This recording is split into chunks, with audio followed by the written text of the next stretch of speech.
అందువల్ల ఇవాళ ఇది కేవలం శాంపుల్. ఇక్కడ ఇంతమంది కాలనీ వాళ్ళు వచ్చిండ్రు, వాళ్ళ పార్టీకి సంబంధం లేదు.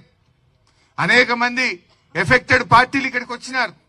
మా రాజశేఖర రెడ్డి ఎమ్మెల్యే గారు అన్న మా దగ్గర కాలనీలు ఇబ్బంది పడుతున్నారు, ప్రజలు ఇబ్బంది పడుతున్నారు, దయచేసి మీరు రావాలి, ప్రభుత్వం మీద ఒత్తిడి పెంచితే ఈ ప్రజలకు భరోసా దొరుకుతుంది, ఒక నమ్మకం దొరుకుతుంది, ఒక ధైర్యం దొరుకుతుంది అని చెప్తా ఉన్నారు. ఎవరు కూడా భయపడొద్దు.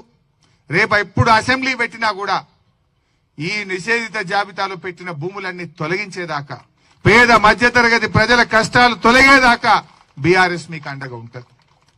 అరే మొత్తం సరూర్ నగర్ పెట్టేసిందట, కూకట్పల్లి ఏరియా పెట్టేసిందట, బంజారా హిల్స్ పెట్టేసిండ్రు, జూబ్లీ హిల్స్ పెట్టేసిండ్రు, అంబర్పేట్ పెట్టేసిండ్రు, ఎక్కడ ఉప్పల్ ఏరియాలో పెట్టేసిండ్రు. ఈ ఏరియా ఆ ఏరియా లేదు, ఏది పట్టదే పిచ్చం చెట్ల ఎక్కడ అయిపోయింది. ఒక మల్కాజ్గిరిలో 30,000 ఇండ్లు పెట్టిండట, 30,000 ప్రాపర్టీలు నిషేధిత జాబితాలు పెట్టింది. అంటే 30,000 కుటుంబాలు ఆగమైనట్టే కదా. అయితే ఇక్కడ జోక్ ఏంటంటే పాప 30,000 మందికి తెలియదు. ఎవరైనా అమ్ముతేనో ఎవరైనా భూమిని బ్యాంకులో కుదవెట్టడానికి పోతేనే వాళ్ళకి తెలుస్తుంది వాళ్ళ భూమి వాళ్ళది కాకుండా అయిపోయింది, ఇది నిషేధిత జాబితాలో పెట్టిండ్రని. పాపం వాళ్ళు భరోసాతో ఉన్నారు. రిజిస్ట్రేషన్ చేసుకున్నా, ఫీజు కట్టినా గవర్నమెంట్ కు, నా దగ్గర లింక్ డాక్యుమెంట్ ఉంది, ఇది నాదే అనుకుంటున్నారు.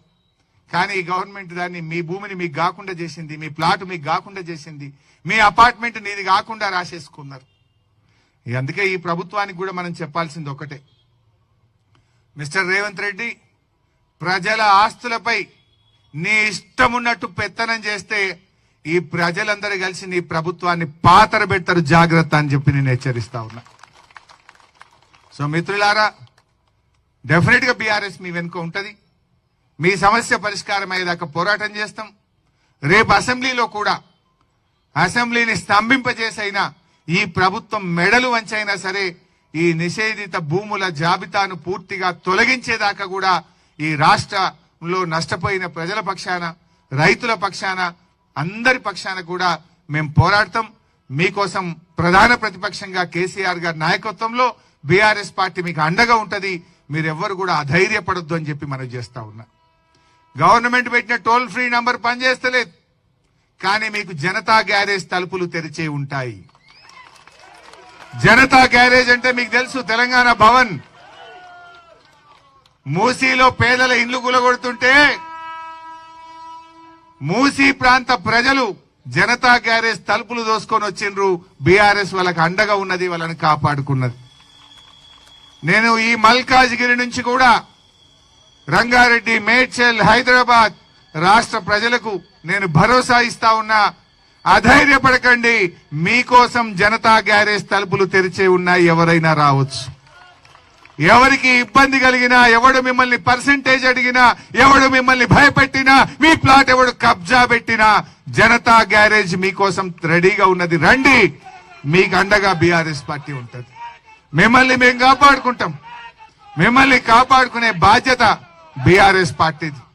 కేసీఆర్ గారు పోరాడి తెలంగాణ తెచ్చిండు. తెలంగాణ ప్రజల కోసం, ఈ రాష్ట్రం కోసం తన ప్రాణాన్ని ఫలంగా పెట్టిన నాయకుడు కేసీఆర్. ఈ రాష్ట్ర ప్రజలకు కష్టం వస్తే, ఈ రాష్ట్రంలో అన్యాయం జరిగితే కేసీఆర్ గారి నాయకత్వంలో యావత్ బీఆర్ఎస్ పార్టీ మీకు అండగా ఉంటది. ధైర్యంగా ఉండండి. ఏ ఇబ్బంది వచ్చినా నేరుగా మా జనతా గ్యారేజ్ కు, తెలంగాణ భవన్ కు రండి, మా దృష్టికి తీసుకురండి.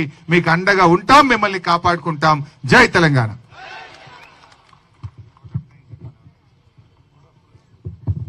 ఈ కార్యక్రమానికి